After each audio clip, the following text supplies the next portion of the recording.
That's it. Today we have as our guest Rabbi Adam Chalom. He is a rabbi of Kol Hadash, not far away from where we are now in Deerfield, that is a suburb in Chicago.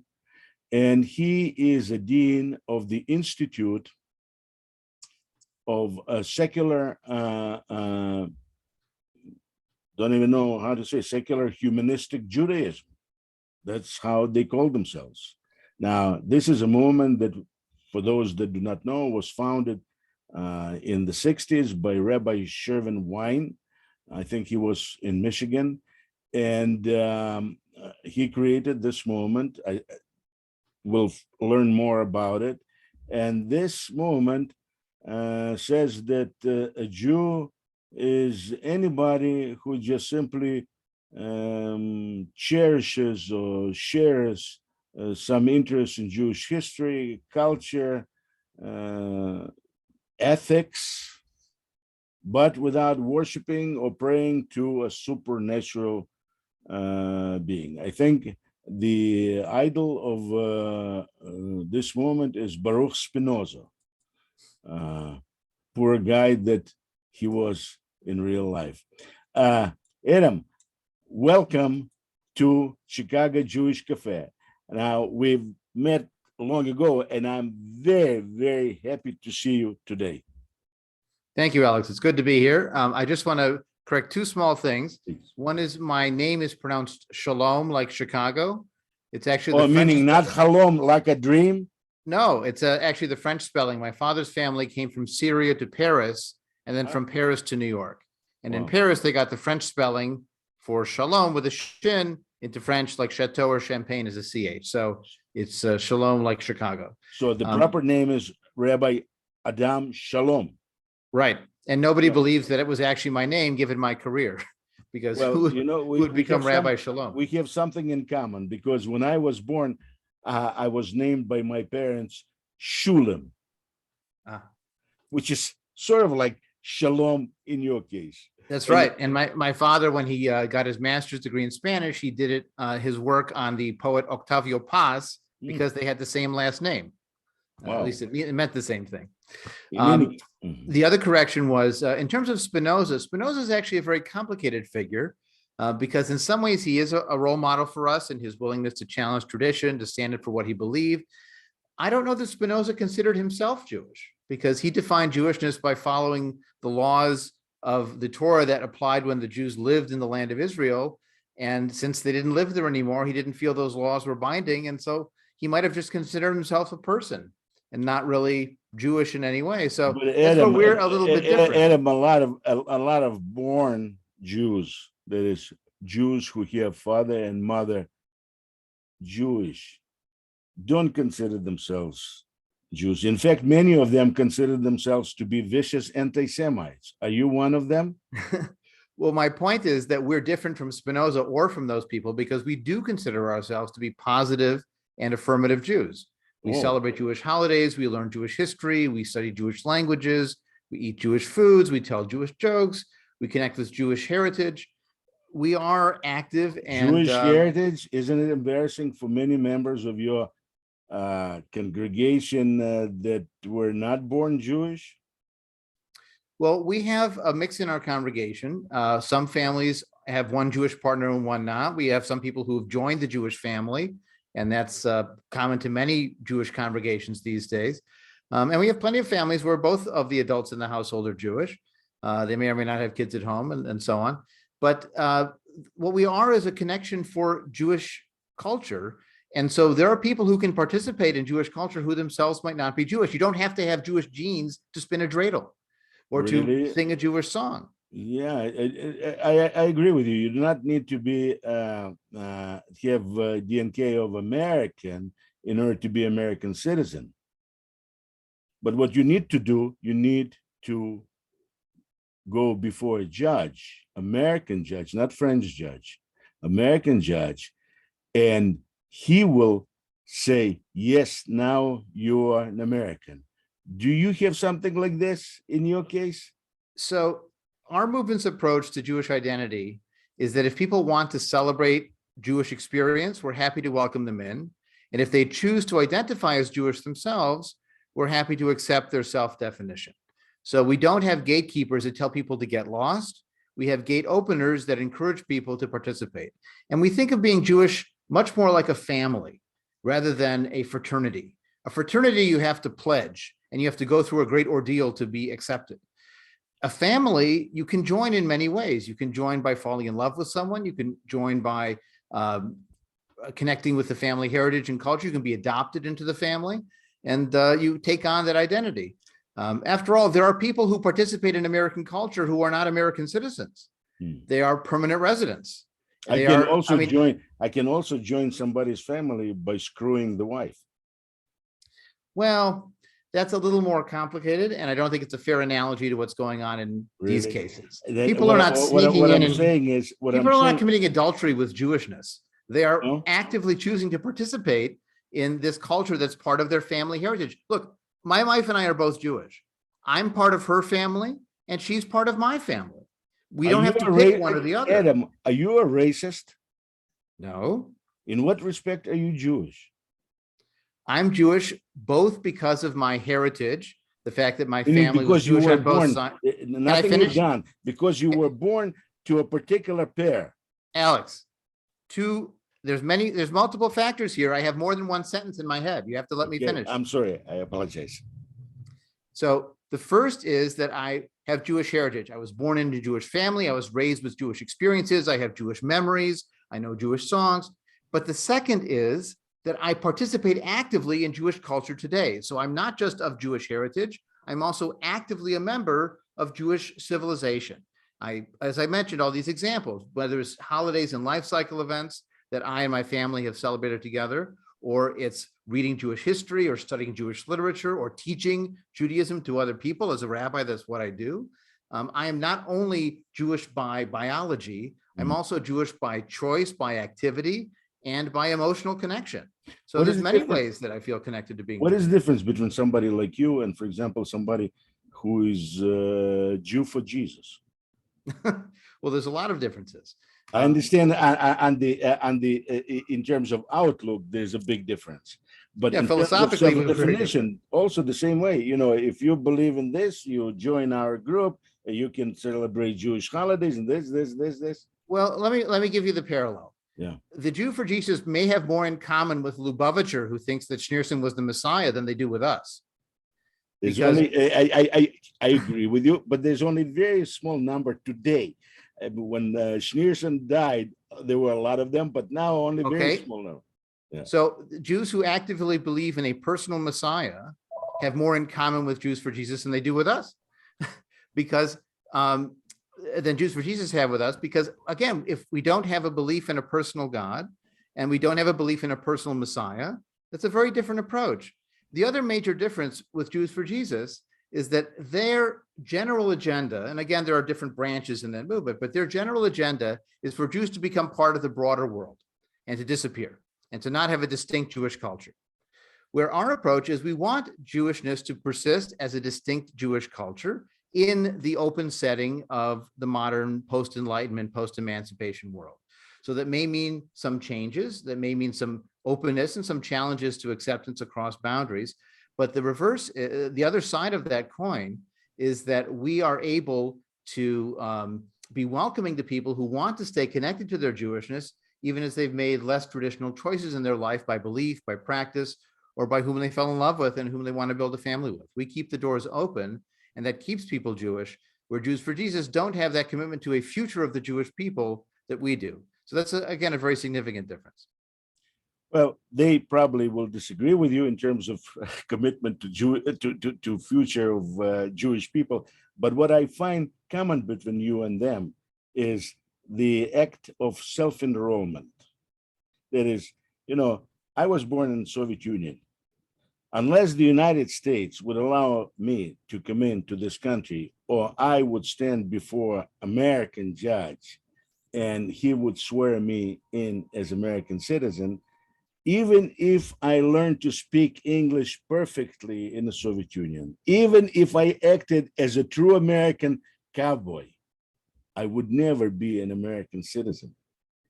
Now, what you have people, a community where you say, yes, as long as you speak English, as long as you like American movies, as long as you walk like whatever it is, American, you are one of us. You're our family. We can marry you. We can be with you. You can marry our daughters, children, on and on and on and on. We don't believe in Torah because that's a Jewish thing. It's a horrible Jewish thing. No, that's Oh. not fair. Okay. Let me talk to you about our approach to Torah. Okay. The Torah is a historical document. It's a book written by the Jewish people. It's the earliest book that we have that our people has produced. Now, something written 2,000 to 2,500 years ago will have some wisdom that lasts across time, and then we'll have some elements that are no longer relevant to our lives, or that may even be offensive to us, like its acceptance of Torah and differing standards for women and other issues like, acceptance of slavery and differing issues for women and so on. So the point is that Torah is part of our Judaism, but it doesn't define all of the boundaries of our Judaism, which, by the way, isn't true for Rabbinic Judaism either, because they have the so-called oral Torah, which allows them to expand the boundaries beyond the written book. We're not Karaites who only read the original sources. So we do include Torah as part of what we do, but it doesn't define everything that we do, just like we include rabbinic tradition and rabbinic law as part of the historical experience of the Jewish people, but it doesn't define all of our choices today. And that's true, by the way, for the vast majority of Jews everywhere. The vast majority of Jews in Israel, as well as beyond, do not keep the kosher laws, do not light Shabbat candles. Now, some say this is terrible. I say this is the reality of their choices. They've chosen to live a lifestyle where the majority of them observe Passover, the majority of them light Hanukkah candles, and the vast majority of people who identify as Jewish say they're proud of being Jewish. So they have some positives to their Jewishness, but following rabbinic or Torah law isn't one of those boundaries. And so we took that approach and applied that also to our sense of community, of who gets to be part of our community. Now, as I'll point out, you're using the analogy of coming to America as a Soviet citizen. Well, you could be a tourist, you could experience American culture, you could see what it's like, and then decide if you want to actually immigrate and become welcome as part of this community. And you could even take a middle step and get a green card and become a resident, but still have the citizenship somewhere else, as people do. So I could if America would let me. Well, you see, my being American citizen depends on decision of America, not my decision. So there is no pope in Jewish life. There is no one center of authority to decide who gets in and who gets out. This is part of where the analogy breaks down, where Jewishness is an open family boundary, not a closed fraternity that has a central set of rules to define who is in and who's out. Now, there are some not clear that this is open family boundaries. Not clear at all. Not if you look at our history. Well, it depends. We as people, as a nation, have the right to determine who we are. It's not up to somebody else to determine who we are. Then let's take a vote. Do you think the Orthodox definition will win by numbers of all the people who count as Jewish now? I don't think so. No, they would not win. They're not asking for the approval, fortunately or unfortunately. I disagree with them on principal element of their definition of who is a Jew, but I don't disagree with them on the fundamental approach that it is up to Jews, that is offsprings of Jewish parents or one Jewish parent, to determine who belongs. So you would accept either Jewish parent? Absolutely. Okay, so then already you've made a great break from the traditional definition. I consider the Orthodox reading of halacha to be not simply wrong, but a blasphemy of the highest sort. Well, so here we have something in common, that even as we're butting heads a bit, the idea of having Jewish heritage as a core part of defining who is Jewish from either side of the family is something that we share. This is something the children, when they're born, do not choose, do not select. The problem with the halakhic definition, in my mind, is just simply that, what is it? Kiddushin 68b just determines that the child is not his child. We do not call him his child on the basis of what? Of Deuteronomy 7:3. But I bring the Shmot, book of Exodus 22:23, where God, under the threat of death, says, do not oppress, do not make life difficult for an orphan, widow and orphan, because when they'll cry to me, I'll make your wives widows and your children orphans. This is something that authors or commentators, rabbis of 1800 years ago did not want for some reason to take into consideration. Because, well, one other example of this is how the rabbis interpreted the word ger in the Hebrew Bible, where ger has the same root even in modern Hebrew of lagur, to reside, like a resident alien. But when the rabbis interpreted the provisions to care for the widow and the orphan and the stranger, the ger, they took ger to mean convert, which is what it means today. Well, they meant ger tzaddik, not just right. simply resident alien. Right, exactly. But it takes it what we would consider a universal ethic and makes it much more parochial. And yeah, but ger, even in Torah, in old time, is not a member of Jewish people. He is a resident alien among Jewish people who has rights, equal rights in many ways.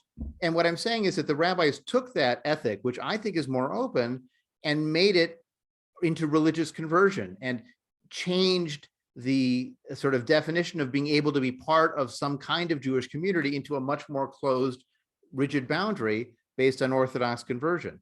And that's their projecting back of their ideas into that earlier story, just like you're correct. Their reading of Deuteronomy chapter 7 is reading back their definition of only the mother into a text that seems to go in both directions. Actually, the mother only became mother 1800 years ago, because Shimon Temani, decided that the offspring of such union of a Jewish woman and non-Jewish man is not a mamzer, and then it was 100 years later accepted as such. But in any case, what I'm saying is this: we as Jews, and that is, I have a problem with I do not have a problem with the fact that you don't believe in God. I don't believe you have a problem that you believe in Spinoza. I mean, which to me, Spinoza is nothing. For Soviet Union, by the way, it was one Jew that they really liked. Other than Karl Marx, I'm sorry. And other than Lenin, who they did not want to see as a Jew. So, well, and Trotsky, you couldn't say his name. So yeah, it's the same thing like with Christians, they like this dead Jew, and they like his mother that seems like he had no husband or something like this, but they don't like living Jews. Hey, everybody has their own preferences. But what I'm saying is that, your definition of a Jew, to me, does not feel acceptable. I mean, I know that Reform movement today also accepts, after 83, they accept a Jew, and that is a very strange way. Now, and I hoped from you to get a little bit better correction on their definition, because their definition, there's a presumption, and then it has to be manifested in some active acts of association of this and this. In the Soviet Union, for 3 generations, you would not be able to have any public acts of Jewish identification and live. Right. Well, one of the challenges with the Reform movement's 1983 statement on what's called so-called patrilineal descent, the idea that you could have a father who would be Jewish or a mother who would be Jewish and the child could identify as Jewish, was they added a new requirement that hadn't existed before. They added this requirement that you had to actually raise the child Jewish with, as you say, these public manifestations, education, celebration, and whatever so on, that means. Whatever that means, exactly. And at what point you start raising? What point these manifestations? What point? Well, the other interesting detail is, in theory, you could disqualify the child of a Jewish mother because they hadn't had any of those public events or upbringing. So you would ironically be kicking people out who the Orthodox would have accepted just by the matrilineal principle. So if you really want to apply it, by the letter of the law, fortunately, Reform Judaism is all about not using the letter of the law and being like creative. yours. I mean, yours completely does not use anything. You treat Torah and all other Jewish books, and Talmud is just simply, hey, I think Hemingway is more appropriate for you and better. Well, you like it we better. said our approach is people wrote it. And so some of it is correct and some of it doesn't work for us. And you decide which is correct, right? That's what people do all the time. I'm That's saying the rabbis. You personally. No, I mean, as a movement and yes, as an individual reader, you could decide if you agree or don't agree with a particular rule. So let me give you an example. Yeah. In the Torah, it says that a stubborn and rebellious child should be stoned to death. That he is taken by his parents to the elders and they judge him and they take him outside the city and kill him. Now, when the rabbis read this, they realized this was a problem because if you've ever been a child or had children, you know that once in a while they're going to be stubborn and rebellious.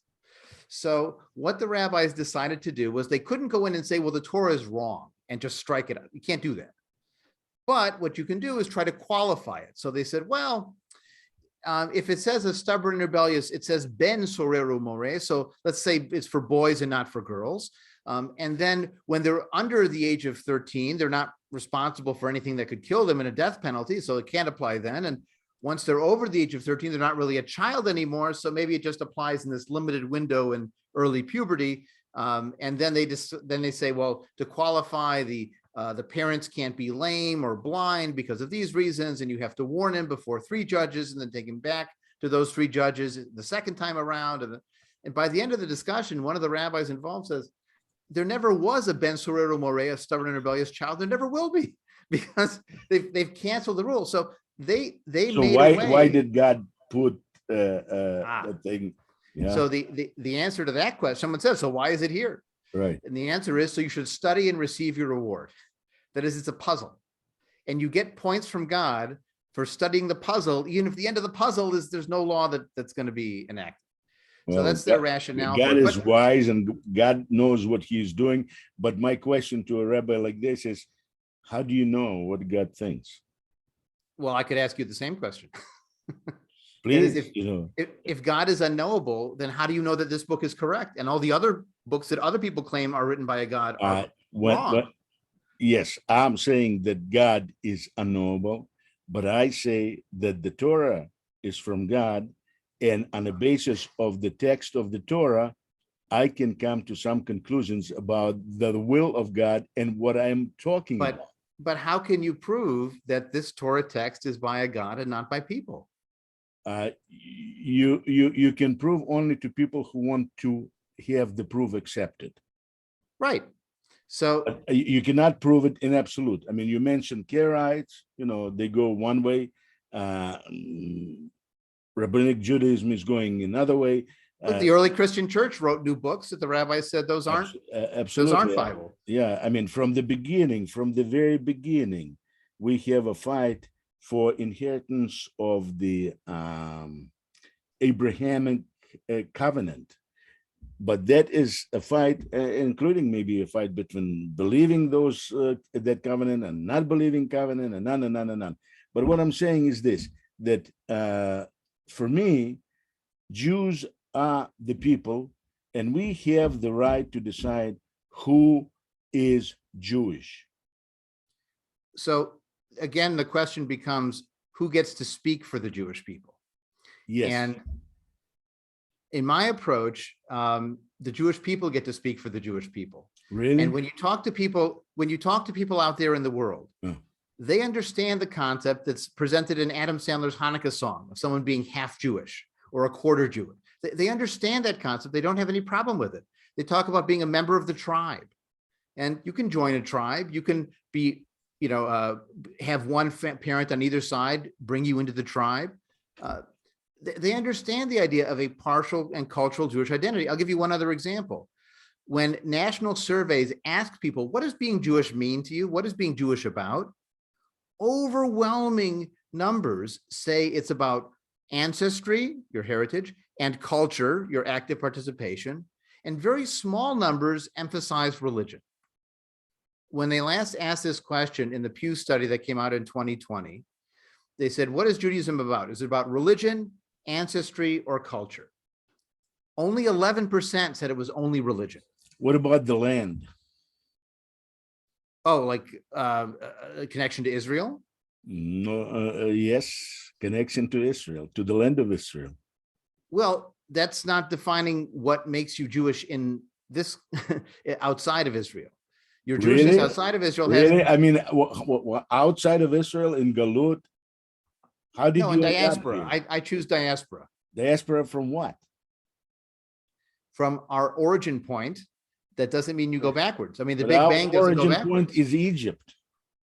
No, that's in the story. That's not in archaeology. That's not You in this history. I forget. I'm sorry. The story that you don't believe. Well, it's a meaningful story. I just don't think it's history. I think there's a difference. Yeah, and history is more important than story, right? Well, history is what happened, and stories are very powerful. History is what happened at this point until we Look, change it. You know, look at there what we're was- dealing with in the American electorate right now. People believe the story of the big steal more than the history of what actually happened in the votes and that were recounted, and that's the history. But the story for some people is more powerful than any fact you could give them. So I don't discount the power of story. And the story for Jews is more powerful. I mean, take a look at the story. I mean, my God, the whole humanity coming from one couple. Well, fortunately, it didn't happen, given what we know about genetics. Really? It did not happen? But I have to tell you, You really think the world is 6,000 years old? You were talking like Roman. You know, they were making fun of Jews. First of all, they were talking making like fun. Maimonides. I'm talking like Maimonides, who believes Yeah, in Maimonides. Let's get to Maimonides. You're talking right now. You're talking like Roman, who were making fun of Jews at that time, saying, "Hey, Jews are crazy. First of all, they don't like to work on seventh day. I mean, how can you have a slave, you know, that does not like to work on seventh day? We'll kill him." And secondly, they think that these blacks and whites we all come from one parent. Impossible. And this is the way you talk. And I'll tell you this: without this story of Adam and Eve, there wouldn't be French ideal of what is it? Fraternity, liberté, fraternity, solidarité. And there wouldn't be the idea in American preface to Constitution that all men are created equal. Created, all men equal. Too bad it was only men, though, and not and I will point out, by the way, that the people who wrote that. Oh, are you frozen there? Oh, no, you're back. The people. What? We're on. The people that wrote that all men are created equal. Many of them owned slaves and did not treat them as equal.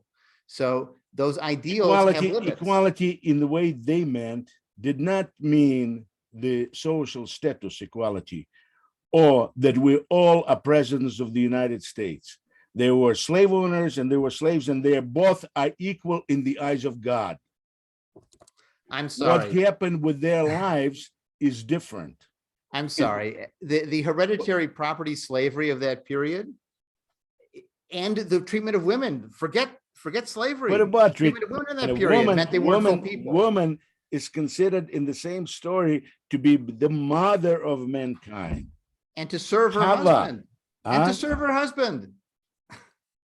Well, it's kenigdo. It's not really means to serve. No, that's what she was made to be. But the punishment after Genesis 3 is your husband will rule over you. And in a certain way, husband must rule over wife. Well, there we disagree. When you have a wife, it's 1-on-1 vote. If you don't have a that requires compromise and equal discussion. Well, I do not know. This is too complicated for me. You know, you're an educated man. I'm not. But in any case, so let me just say something. Getting back to humanistic Judaism. How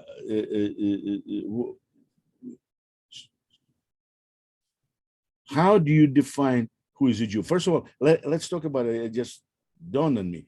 Humanistic Judaism. How does it balance? You know, what is this Judaism and humanistic? Okay, so it really depends on what you mean by Judaism. If what you mean by Judaism is the traditional Orthodox and ultra-Orthodox Yiddishkeit of Jewish history, language, culture, and covenant at Sinai, following halakha and living an exclusively Jewish life, then it wouldn't make sense. But if by Judaism, what you mean is the way most Jews choose to live their Jewish lives, where they connect to Jewish holidays and life cycle events, yes, but also Jewish history, Jewish language, Jewish food. For them, their Judaism is like a cultural identity. It's all of the above. It's not only religion, and it's not defined by religious ideals. I often give an example that in Highland Park, there are two Jewish restaurants right next to each other. One is called Mizrahi Grill. It's an Israeli food restaurant that's kosher and closed on Shabbat. And right next to it is a Jewish deli called Max's Deli that has traditional Jewish deli foods. And it's not kosher, and they'll serve not kosher food, and they're open on Shabbat, but they're both Jewish food experiences. And I once went there to pick up something at Mizrahi Grill, and a member of my congregation was there, and she said, yeah, I'm here for this food. My daughter wanted something at Max's, so she went next door, because it's by what your taste is. And so most American Jews are choosing the deli style, where they get to experience their Jewish life, but also experience the broader world of human culture and not be defined by the limits of a halakha that doesn't speak to them. So most American Jews have chosen a more human-focused approach to life. It's very nice that you live in America at this particular time. I mean, who knows what is going to happen next year, given the way things are developing in this multinational, multicultural society. But if you lived also in multinational, multicultural society like Soviet Union, you'd have a Jew or not Jew written in your main document, internal passport. You would not have a choice that you are saying now. Pick and choose and do whatever you like. Right. No, I understand. Let me finish the question. Okay, please.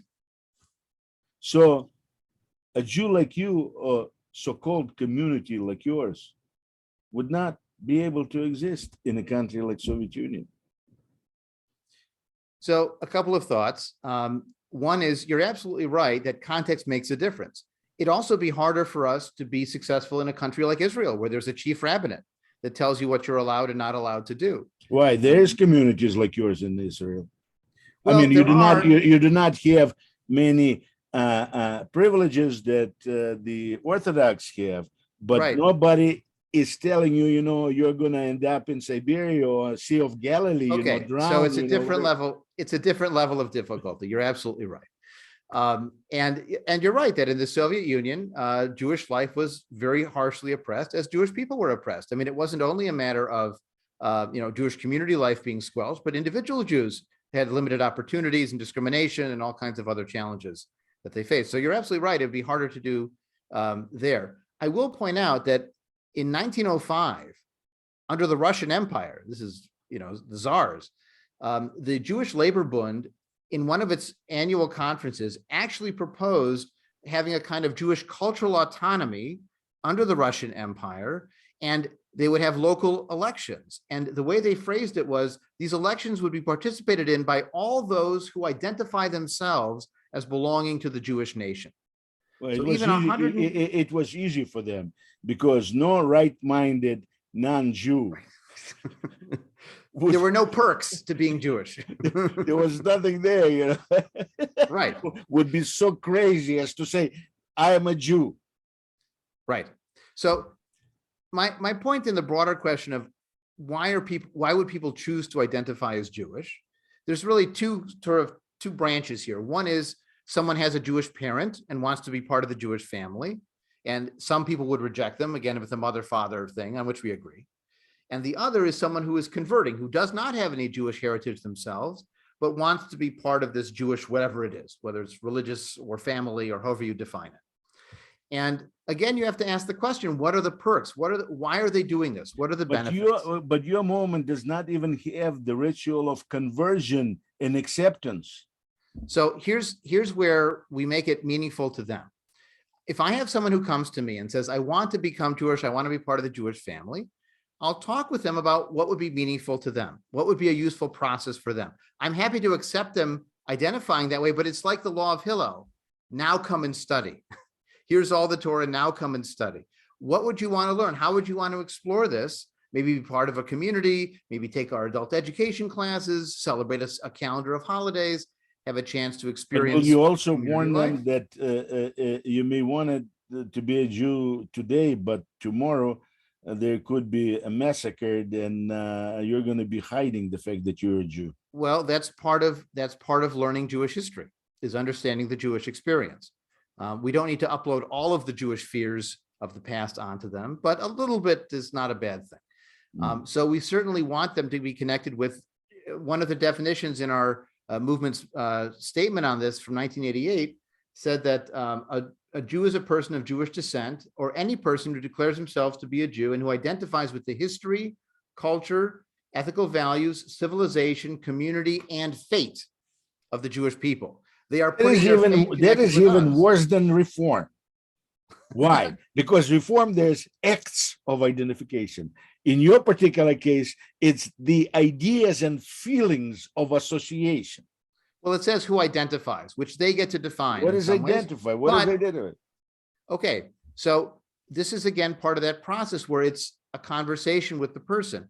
I might get someone coming to me who has a master's degree in Jewish studies and who leads tours at the Holocaust Museum every week, who says, I want to be Jewish. I'm going to make this person jump through 17 hoops to identify. They've thrown their lot with the Jewish people already. So it's going to be different when someone comes to me and says, I've always been interested in Fiddler on the Roof, and now I want to be Jewish. Well, okay. I have talk a bit more. And the last point I want to make is, again, for their self-identification, I accept them choosing to do it. But for a public event, we would want something to be a meaningful process for them. And so most people who have come to me saying, I want to be officially recognized as part of the Jewish people, will join a class, be part of the community, express their Jewishness in very tangible and meaningful ways. And then I'm happy to write them a letter, offer a certificate, or otherwise provide some documentation that they are officially, whatever that means, part of the Jewish people. But that's part of the process that we work out together. It isn't something that is prescribed from up above. And we choose the elements that are meaningful to them. I know some of my colleagues who have done mikveh rituals for people for whom that was an important part of their becoming Jewish. It was meaningful to them. So then we did it, but we didn't require it of them. It's something we explore with them and find what would speak to them. Yeah, I'll tell you that the Maccabees would have executed many of you. Oh, for sure. They did not like. You understand it. So do you celebrate Hanukkah? Of course. Because who said our heroes have to be simple and not complicated? You see, the Maccabees stood up for Jewish self-determination, but then they'd imposed their Jewishness on everybody else. Right, but so you don't even believe in Jewish. You don't even believe in Jewish self-determination. That's not true. What is the self-determination? America determines itself. It does not allow somebody else like me from abroad to determine if I'm American or not. The judge, American. Oh, you mean judge. Jewish boundary self-determination, as opposed to sort of the way the culture develops. Of course, I believe in. Because at that time in Judea, there lived all kinds of people of different ethnicities, and that is the problem. I have a friend from Nigeria, a black guy. Mm-hmm. Well, they did not call themselves blacks in Africa; they call themselves blacks or blacks only in America. But he insists that he is a real Jew. Now, he's a Catholic, a Nigerian Catholic. Now, a Jew like, so confusing. A guy like this, would your community accept him as a Jew? Well, we talked to him, but if he chose to join, we would say, Baruch haba, welcome. Oh, so he's a Catholic. Let me ask you, but let me ask you something. First of all, we're not going to become Catholic as a community because we are who we are. We are very explicit in our self-definition and in what we do and don't do. So he's not going to come in and change us to something else. And the second point is, what is the cost to us of one person coming in that's quirky like that? Probably not very much. So, in most cases, people who are exploring being Jewish are not coming in with a sinister intent. They're not coming in to try to destroy the Jewish people. They're coming in because they have a sincere affinity with this culture, and they just want to marry. They just want to marry somebody who is almost. But they don't have to do that. But they don't have to do that to marry someone Jewish. over half of Jewish marriages have been to non-Jewish people for 30 years. Well, it's true. Without conversion. Unfortunately, it's true. Yeah. So, so you don't believe in Torah as God-given document. You don't study Talmud.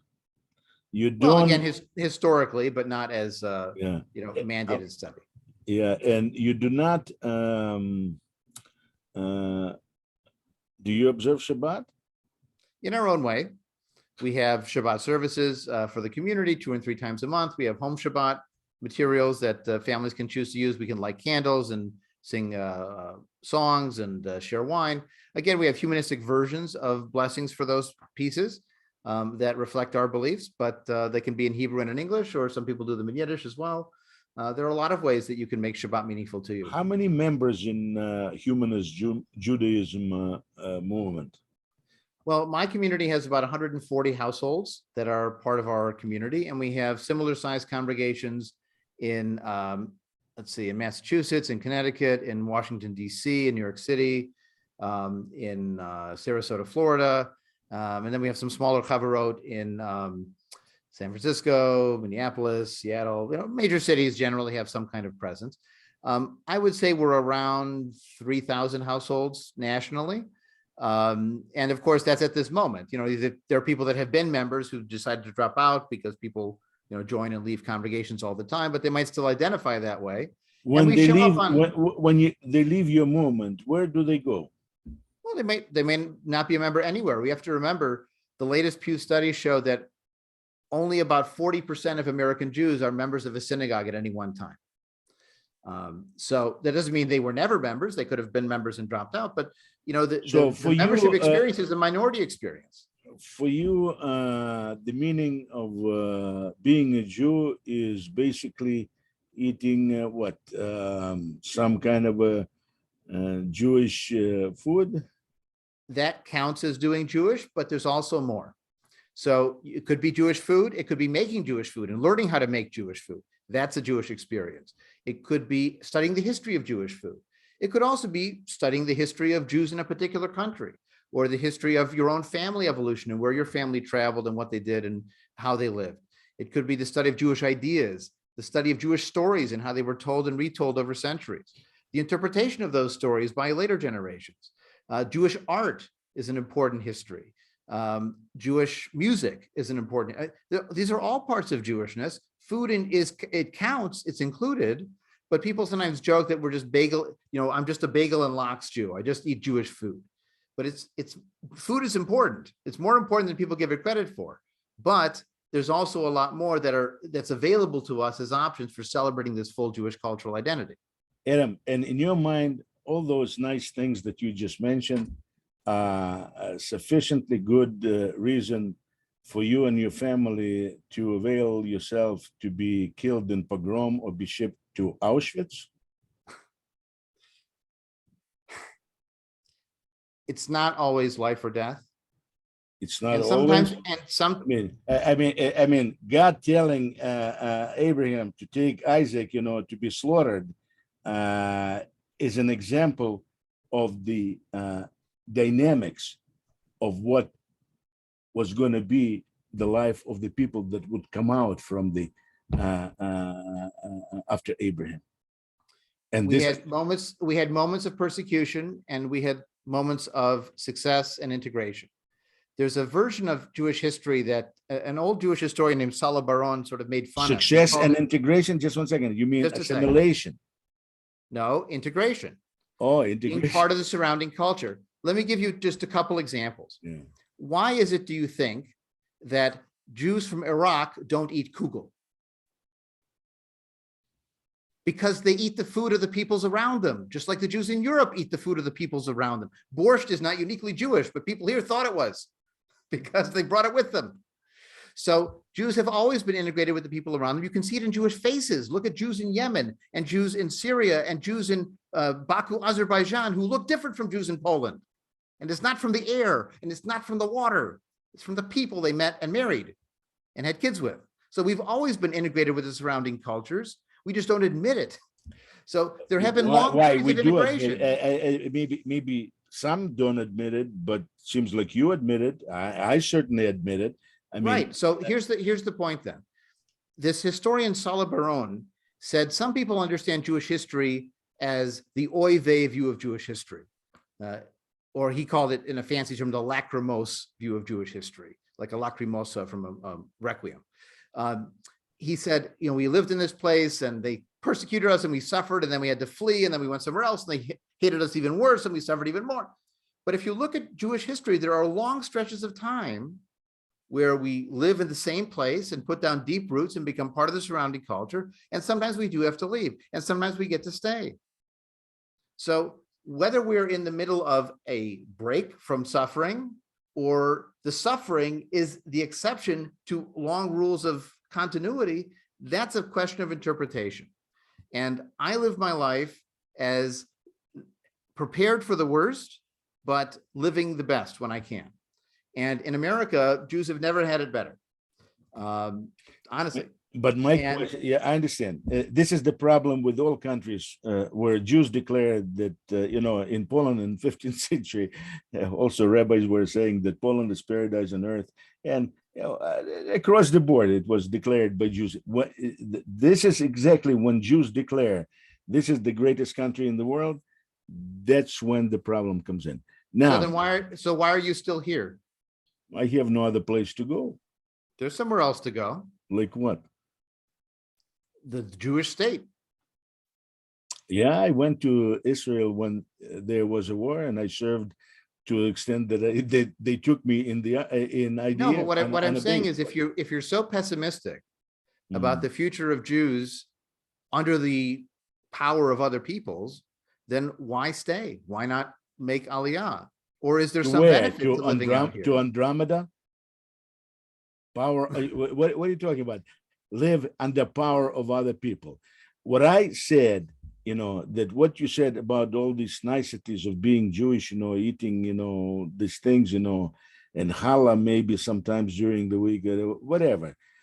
What I said, that for me, to be killed for something like this sounds absolutely idiotic. Well, let me ask you this. Mm-hmm. Do you think that Jews who got false papers and who hid during the Holocaust betrayed the Jewish people? Absolutely not. Okay, so then shouldn't they have stood up for and allowed themselves to be killed? No, that's not what I said. I said that if they die, if they're killed as Jews, I hope that in their mind, there was a very good reason to have been a Jew in order to take the death. So here's my take on martyrdom. There's a wonderful short story by Yud Lamed Peretz, one of the giants of Yiddish literature, called Three Gifts. And he tells stories of martyrdom that were commonly told in Hasidic circles in Eastern Europe at the time. And at the end of the story, he looks at those three stories and he says, these are absolutely beautiful, totally worthless, but absolutely beautiful. And that last line sort of is ironic in a very deep and painful way. It's a secular person looking at stories of martyrdom where he says their loyalty to their people and their faith was admirable. I thought they were wrong. That this man dies for a little bit of a land of Israel to be buried with, and a woman dies protecting her modesty. And he thinks that seems mistaken. And yet what I ask, for me, those people that died for that you mentioned make a lot of sense. What does not make any sense for me to die for a hamburger. Well, I don't do that either. Well, you die for challah, whatever it is, that you select as a Jewish food. I mean, sometimes it can be, tomorrow you're going to die, for this sandwich of pork, artificial. So here's where I think this is not a fair question to ask, because the more we study what happened during the Holocaust and how people reacted, the more we realize how hard it is to imagine that kind of a universe. If you read, there's a very painful book called Survivor Type by Terence Dupre, who studies both the Gulag and the concentration camp universe. and he's exploring what kind of people make it there and what does it take to survive and what is the experience really like. And don't read it on a full stomach because it's explicit and terrible. And it also highlights to us how hard it is to know how we would have acted.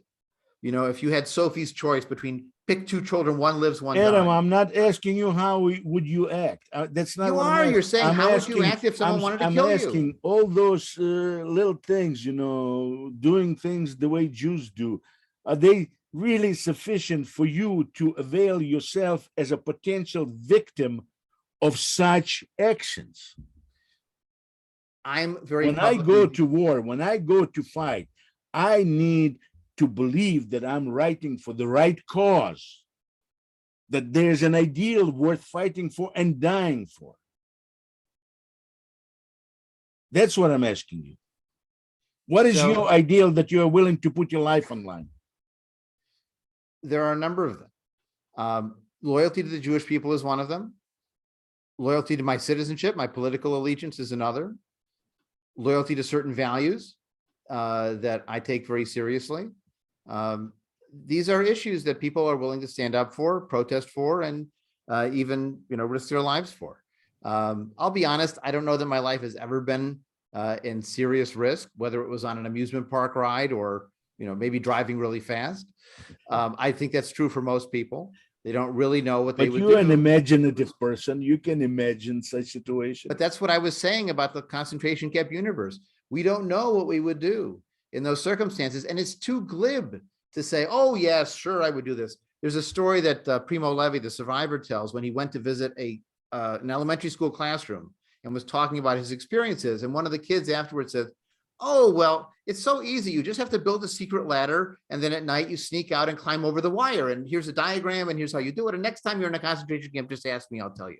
Like, it's that easy to figure out what you would do in that circumstance. I don't think that anybody knows what they would do. There were religious people who betrayed their Judaism during the war. There were secular people who became even more committed to their Jewishness. In fact, one of the things that psychologists of survivors like Viktor Frankl point out is that if you had a cause to believe in, that could pull you through, whether it was God or Zionism or Jewish survival. This is what I'm giving my asking. life. This is what I'm asking. What is So, your Alex, cause that you're willing to die for? What do you think I do every single day? What? I am part of Jewish life. I'm learning Jewish history. I'm teaching Jewish ideas. I'm encouraging Jewish community. I'm creating Jewish experiences. I want people to feel connected to their family identity. And let me put it this way. If you would die for your family and Jewish is your family, then maybe that's enough. I need to think about it because probably you're right that if this is your family, but the way I see it in your definition of that family is that anybody can come in from any neighbor can come in and sleep in my bed. Well, not quite.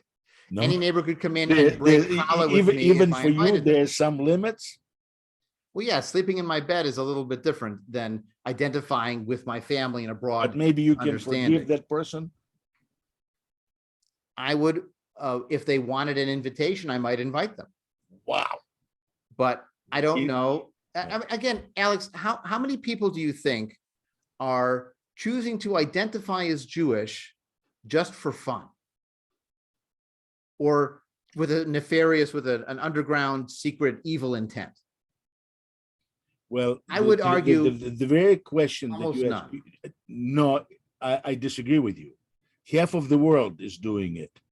is claiming there's- to be Jewish. Christians that consider themselves to be superior Jews, Jews 2.0 version.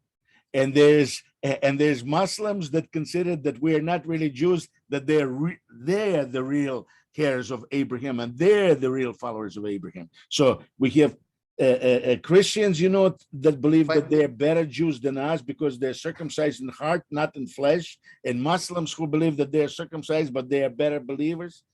And they all still consider themselves to be, even Hitler considered himself part of new chosen people. In Russia today, Russian nationalists continue hating Jews because Jews take the place that they believe that they should have been on.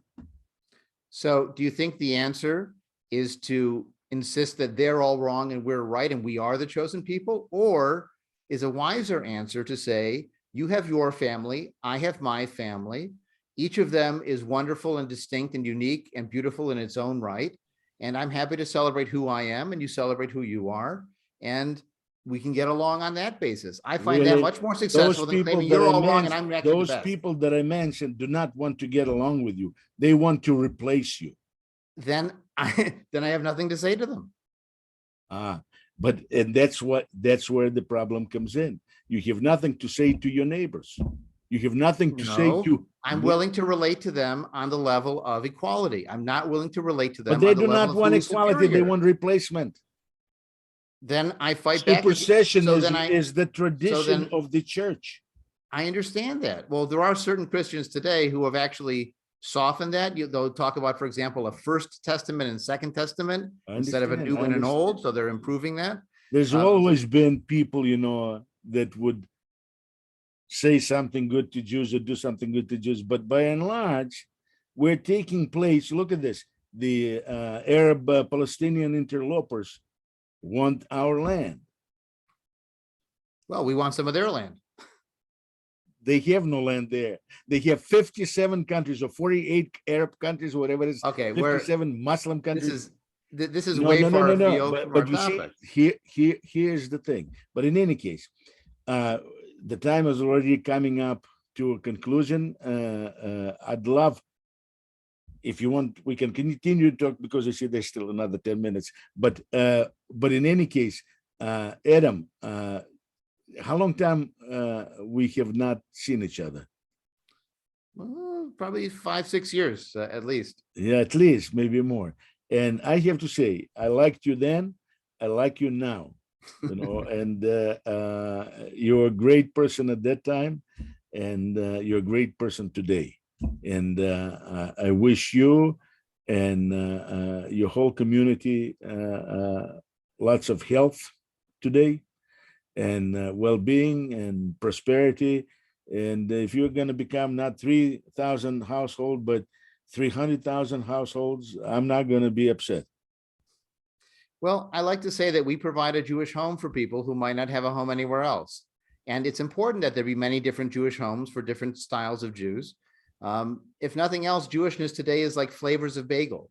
There are some flavors that people think that's too foreign for a bagel, chocolate chip bagel. As long under the cover of this niceness that you just expressed, you don't start going out and supporting Palestinian terrorists and interlopers, as you have done a little bit, because that land is mine, not theirs, mine. It has belonged to both peoples over history. No, there's no both people. There's one people and another people claiming that land. You see, we already have disagreement, and this is what I'm talking about. Well, if you take a look at Torah, you'd see that God promised that land forever to descendants of Abraham.